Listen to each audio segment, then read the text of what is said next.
Hey guys, welcome back. In this video, I'm going to show you how to add superscript in Excel.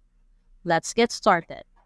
If we need to insert text, a number, or a symbol as superscript, first, we need to type the whole thing out into a target cell. Then we use a double click to enter the cell and select the part we want to turn into superscript.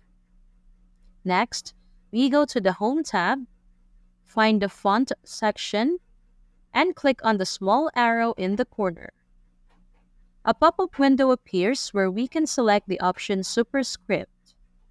Click on OK to confirm, and there you go. The superscript appears in the cell just as we wanted.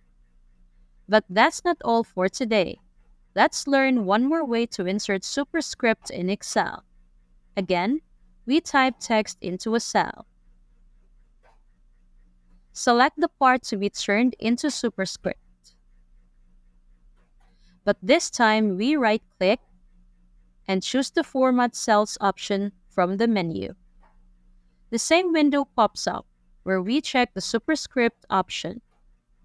Click on OK, and that's it.